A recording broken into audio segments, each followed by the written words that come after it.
Berawal dari kecintaan pada tekstil asli Indonesia, Presiden Republik Indonesia Susilo Bambang Yudhoyono dan Ibu Negara Ani Yudhoyono nampak sering mengenakan busana dengan sentuhan etnik Nusantara.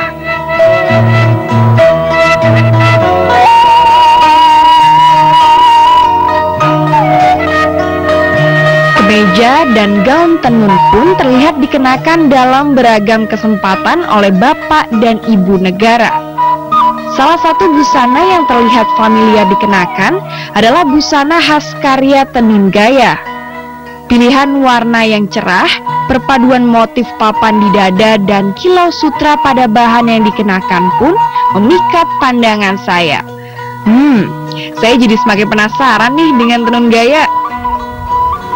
Halo pemirsa Galeri Tenun dimanapun Anda berada, baru saja saya melihat busana tenun sutra yang digunakan oleh Presiden kita Susilo Bambang Yudhoyono. Dan motifnya yang menarik dan juga terlihat elegan membuat saya penasaran mengenai kisah di balik tenun tersebut. Anda juga penasaran?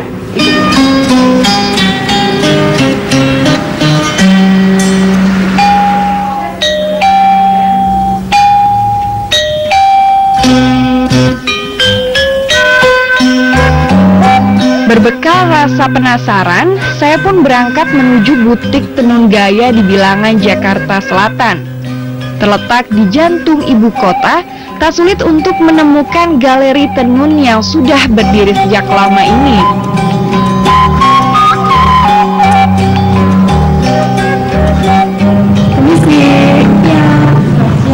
Iya, Mbak, lihat-lihat nih Mbak. Ini tenun semua ya? Ini tenun semua, kita bahannya sutra dan produksinya kita bikin ini APBN. Alat tenun bukan mesin, ini semua pakai tangan ya, handmade ya? Betul. Wah, bagus banget nih. Wah, keren banget nih Mbak. Kalau yang cowoknya keren, yang ceweknya pasti lebih keren nih Mbak. Boleh. Mau lihat nih. Ini yang baju perempuannya. Wow, bagus banget nih Mbak. Modelnya kebaya gitu ya Mbak? Iya. Udah kebaya incin. Dan kita dikerancang pakai tenun sutra, dia agak lembut. Masa pengen coba nih Mbak? Coba Mbak perlunya warna apa? Sebenarnya sih nyari yang warnanya cerah nih Mbak. Nah gitu. Kayaknya boleh nih orange. Ini juga bagus sih, soft tapi bagus juga ya. Bisa lihat dulu deh Mbak. Boleh, kacanya sini. Kayaknya kurang cerah.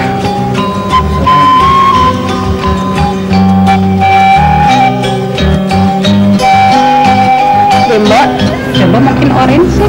atau yang tangannya lebih panjang? Panjang. Iya. Oke, ini ukurannya apa nih Mbak? Ini ukurannya small. Mbaknya pakai ukuran apa? Kayaknya cukup deh ini. Cobain Aku aja. lihat dulu ya. Bagus nih Mbak. Biasanya kalau kayak gini daunnya pakai apa? Bisa pakai kain atau selendang dililit. Oh gitu. Bisa dimodifikasi biar kelihatan lebih modern gitu Mbak? Oh boleh dicoba nih kayaknya. Kayaknya saya udah dapat sama busana yang mau saya coba nih. Warnanya yang terang, terus bahannya ringan, terus model yang kontemporer. Kayaknya cocok nih sama personality saya. Kayaknya saya mau langsung coba dulu nih. Mbak, kalau ini bahannya cocoknya pakai kain apa ya? Boleh, bentar ya.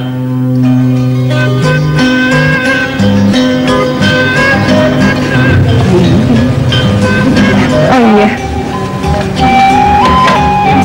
Ini selendang nanti bisa dililit. Oh oke deh. Bantuin pasangin dong Mbak. Ya udah. Nah sekarang saya sudah berganti pakaian. Kali ini saya mengenakan busana berwarna oranye dan juga kain tenunnya. Wah udah beda banget nih dengan busana dari tenun gaya by Wigno. Dan sekarang saya mendapatkan kesempatan menarik banget karena saya akan langsung bertanya langsung dengan pemilik dari tenun gaya ini, dengan Bapak Wigno Rahadi. Selamat siang Mas. Selamat siang, apa kabar? Baik, wah senang banget nih bisa ketemu langsung sama sosok di balik tenun ini nih. Waduh, seperti apa? Kita langsung tanya sambil lihat-lihat kali ya Mas ya. Ya, silakan.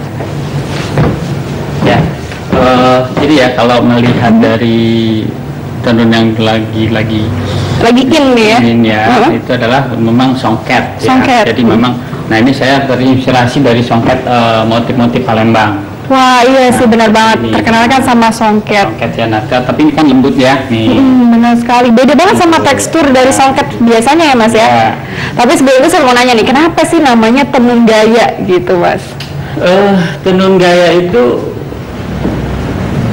terinspirasi keluar aja berdasarkan sebenarnya saya ingin dari awal tuh memang ingin membuat tenun yang kesannya tradisional tapi bisa untuk gaya gitu. Oh gitu, intinya sekaligus juga gaya punya arti sangat berarti ya buat saya adalah kebetulan itu nama anak saya Gayatri. Oh gitu, jadi benar-benar bermakna nih. Berawal dari Gayatri yang sekaligus untuk memberi makna bahwa tenunnya memang ini yang gaya harus bergaya gitu. Jadi tidak hanya untuk upacara, untuk kegiatan-kegiatan yang formal doang, tapi juga bisa untuk gaya seperti itu ya. Ini kan tenun itu bergaya nih. Jadi dari untuk anak muda juga bisa pakai gitu ya. Ya seperti gitu. Terus gimana latar belakang terciptanya tenun gaya, Mas? Latar belakangnya sih awalnya gimana nih? Kok tiba-tiba gitu langsung ada tenun gaya? Kalau awalnya saya profesional ya, sebagai profesional di bidang keuangan. Pendidikan formal saya adalah sarjana ekonomi jurusan akuntansi ya. Wah, menarik banget. Kok beda ya backgroundnya, bukan dari desain? Ya, kalau profesi saya dulu sih sebagai akuntan. Ya, ngurusin duit dulu udah dulu ingin. Oh gitu. Sekarang ngurusin kain nih Mas ya? Ya, tapi memang saya mempunyai ketertarikan terhadap kerajinan-kerajinan. Sehingga pada saat kalau saya tugas keluar itu selalu mencari kesempatan untuk mengunjungi sentra-sentra kerajinan. Tekstilnya kayak gitu ya? Kalau dulu yang saya kunjungi bukan sentra tenun, tapi sentra kerajinan aja. Ada anyam-anyam ya gitu, ada anyam-anyaman. Nah itu awalnya begitu, terus lama-lama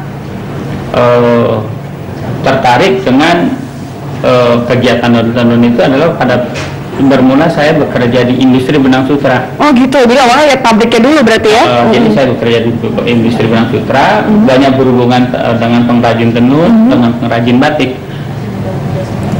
Nah, spontanitas aja karena memang dasarnya saya punya ketertarikan dengan kerajinan ya. Jadi saya punya ide-ide bagaimana kalau membuat ditenun ini dengan motif ini. Nah, jawabnya satu nggak bisa, kedua dengan motif ini aja udah laku gitu loh. Sehingga mereka nggak pengen inovasi ya? Untuk mengubah aja udah apa ya namanya? Misalnya males gitu ya, nggak semangat. Gitu. Nah, hingga dengan kondisi itulah saya menjadi tertarik untuk membuat sendiri, ya kan? Bergaya lebih kontemporer kayak gitu ya Mas ya? Gitu. Sehingga saya nggak punya latar belakang pemahaman tenun, sehingga saya mencari teman-teman nih dari pengrajin yang saya kenal, yuk kita bikin tim, kita coba bikin motif seperti gini. Nah, akhirnya dicari akal lah dengan modifikasi alat tenun itu. Gitu. Kita gunakan alat tenun ATBM, alat tenun bukan mesin. Oh jadi semua pakai tangan nih, handmade berarti ya? Gitu. Semuanya handmade, karena kalau bukan handmade kita nggak bisa buat seperti yang cantik begini. Oke.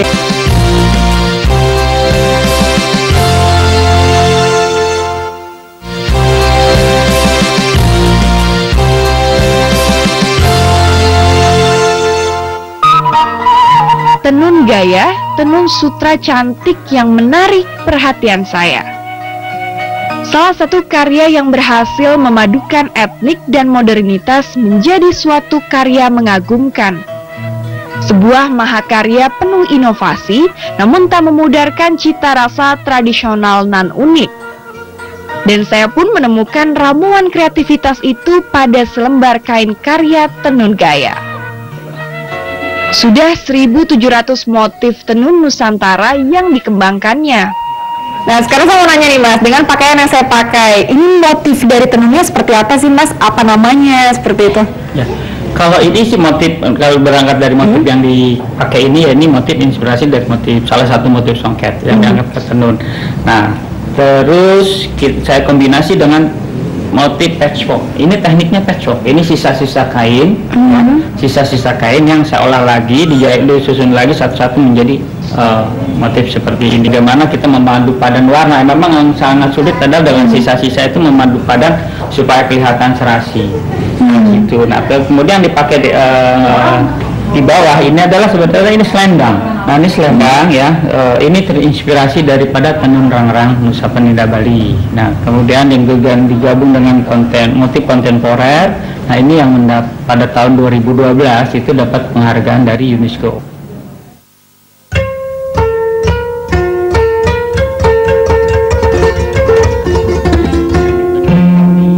Dasarnya, tenun merupakan teknik dalam membuat kain yang dibuat dengan menggabungkan benang secara memanjang dan melintang, mengawinkan helai-helai benang menjadi selembar kain bermotif yang bersyarat makna dengan sentuhan kreativitas. Di bawah naungan tajuk Nusantara yang begitu kaya, motif-motif tradisional yang syarat makna hadir menginspirasi. Di antaranya motif pandai sikek, motif silungkang, dan motif ulos. Motif itu kan tadi motifnya. Bahkan motif batik ukel dikerjakan dengan teknik tenun. Ada pula teknik kreasi sulam benang putus dan teknik tenun salur bintik atau full bintik. Dari motif tradisi, kain-kain sutra tenun gaya dengan sentuhan baru tetap menyimpan makna filosofis yang luar biasa. Yang tradisional itu tidak harus kelihatan kuno. Yang tradisional tidak harus digunakan untuk upacara adat. Tapi yang tradisional, proses tradisional juga bisa digunakan untuk busana modern. Yang tradisional adalah juga hanya sebagai proses yang bisa dibuat untuk modern. Oh, seperti itu. Dan saya sekarang penasaran nih, dengan proses pembuatannya sendiri seperti apa sih, diawali seperti apa, Mas? Kalau prosesnya cukup panjang, ya. Kalau proses untuk buat begini cukup panjang, kita kan harus nyiapin dulu dari pewarnaan benang ya. Nah ini materialnya benang sutra. Semua benang sutra berarti ya. Jadi dari pemintalan seperti itu juga, Mas? Pemintalan saya juga enggak, jadi benang saya import ya. Kalau benang sutra sudah import, ada di Indonesia sendiri sudah nggak ada produksi benang sutra. Workshop tenun ada di Sukabumi ya, nanti bisa dilihat proses tenunnya dari mulai proses benang sampai pewarnaan, sampai persiapan tenun, sampai membuat motif tenunnya juga kan gitu. Oke, kalau gitu lebih baik kalau kita langsung ke tempatnya kali ya, Mas, ya, di tempat proses pembuatannya. Oh, bisa. Wah, benar banget nih. Jadi daripada penasaran dan ingin melihat langsung seperti apa proses dari pembuatan tenun ini, lebih baik kita langsung ke Sukabumi aja kalau gitu. Oke, Mas Fit, yuk kita langsung aja kan.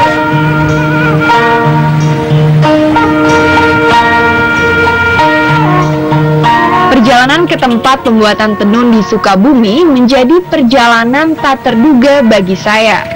Perjalanan panjang tanpa jeda saya tempuh untuk mencapai kota sentra Mochi satu ini. Sesampainya di lokasi, saya berdecak kagum. Pabrik tenun milik Pak Wiknyo satu ini berdiri sendiri di antara pabrik-pabrik batu bata yang mengelilinginya. Di tengah perjalanan pun, Pak Wiknyo bercerita tentang pekerjanya yang mayoritas wanita semula bekerja sebagai kuli batu bata.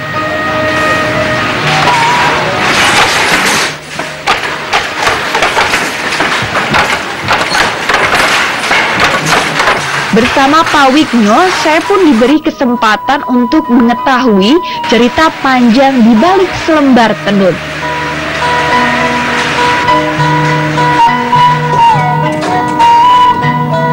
Mulai dari proses pemasakan benang hingga hasil akhir berupa tenun yang diproduksi di satu lahan berukuran 1000 meter ini. Proses diawali dengan pemasakan benang-benang sutra mentah untuk menghilangkan serisin atau air liur ulat yang masih melekat di benang.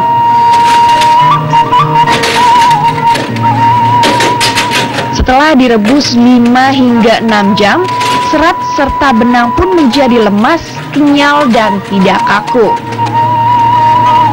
Kemudian benang-benang tersebut dicelup dengan pewarna.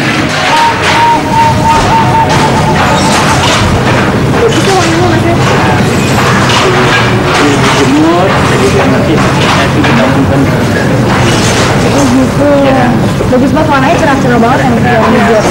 Nah ini kita sekarang udah sampai nih di lokasi tenun. Jadi ini tempat pembuatan dari tenunnya ya? Sekarang ini kita lihat dari proses pewarnaan benang dulu ya. Jadi mulai dari masak benang sutra supaya lembut itu dimasak dulu. Setelah itu penjemurannya, terus pewarnaan benangnya, pewarnaan kainnya kita bisa lihat di sini. Oke, langsung lihat aja. Ini, nah ini proses pewarnaan kain. Jadi ada proses itu pewarnaan benang dulu dan pewarnaan kain. Jadi untuk mendapatkan yang baru ini kita proses benang masih putih, habis benang dimasak jemur putih itu, setelah itu kita tenun hasil putih. Nanti kita langsung warna. Jadi dasarnya putih sekarang warnanya hijau. Ya, jadi ini juga pewarnaan ini untuk mendapatkan warna yang bagus harus diulang-ulang. Ya. Jadi dari benangnya diwarnain, kainnya pun diwarnain lagi. Diwarnain lagi. 2 kali proses pewarnaan seperti itu ya. Gitu. Terus kalau di sana apa nih Mas? Di sana itu perwasakan benang ya. Ini kita langsung lihat juga nih. Prosesnya sendiri. Memasak benang ini itu harus 5 sampai 6 jam. Wah, lama juga nih Mas. Ya, memang harus lama dan pelan-pelan. Api juga tidak harus terlalu panas ya. Jadi hilangnya lapis dari sini ini supaya benar-benar bersih. Bersih. Dan untuk membuat apa nih Mas? Supaya pewarnaannya bisa diserap dengan baik ya, terus juga diwarnai juga nggak belang, dan yang pasti benangnya lebih lembut. Oh, untuk membuat ini lebih lembut ya. Seperti itu. Jadi dari proses ini selanjutnya apa nih Mas? Setelah ini benang ini kita cuci, terus kita jemur. Cuci dan jemur. Setelah jemur nanti di benang itu diwarna lagi. Wah, panjang banget nih prosesnya ya kalau gitu. Ini memang semuanya handmade dan semua peralatannya sangat sederhana. Jadi memang masak itu secara tradisional sekali alatnya ya, padanya. Pewarnaan kita juga benar-benar alatnya hanya sangat sederhana, hanya ember dan ini aja, jola. Jadi hasilnya malah lebih maksimal ya Mas ya? Ya, karena memang dengan sedikit hasilnya kita akan bisa lebih bagus. Oke deh, kalau gitu lanjut lagi kita ke proses selanjutnya. Nah, kalau ini kayaknya menarik nih Mas, ada warnanya nih dari tenun sutranya gitu ya. Ya, jadi ini memang pewarnaannya. Tadi setelah kita lihat pemasakan benang, setelah dimasak itu, nah kita proses selanjutnya adalah pewarnaan. Nah, ini menarik. Coba kalau Mbak bisa lihat, di sini kan benang ini warnanya coklat. Iya, benar, coklat warnanya. Padahal nanti setelah jadi, ini warnanya adalah kuning emas. Kuning emas? Ya, wah, kok bisa kayak gitu tuh Mas? Nah, justru di sini penguasaan pewarnaan ini yang benar-benar harus memahami. Jadi jangan sewaktu udah benang ini jadi sama mau kuning jadi coklat nih, nah, gitu. Jadi memang ini harus mengerti dulu. Jadi setelah kering nanti ini menjadinya kuning emas. Jadi emang beda ya dari proses pembuatan sama hasil jadinya beda. Gitu. Ini berapa lama nih kalau untuk ini prosesnya? Ini berapa lama nih saya tanya sekarang? Ini berapa lama? Berapa lama nih Mas? 2 jam ya. Jadi memang harus lama. Jadi ya? 2 jam itu supaya rata. Supaya rata, dan itu harus selalu digoyang-goyang gitu ini. Ya, goyang, diangkat, goyang, diangkat supaya rata dan nggak kusut. Oh gitu. Ya, karena ini kan airnya cukup panas. Okay. Cukup panas. Jadi dari tadi 5 sampai 6 jam, sekarang 2 jam di sini.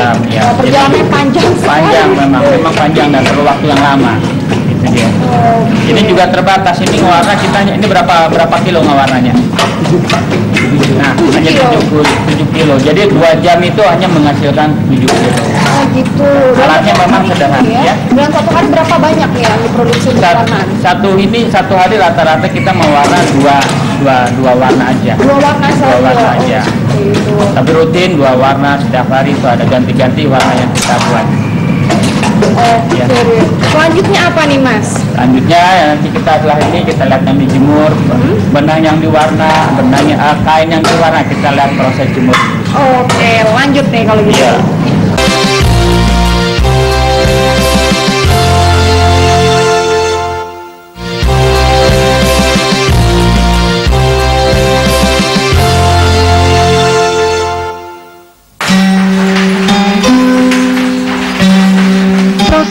Diawali dengan mengolah benang sutra dengan waktu yang tidak sebentar sudah membuat saya takjub. Untuk menjadi kain tenun yang cantik, proses pembuatan sungguh tidak main-main. Luar biasa.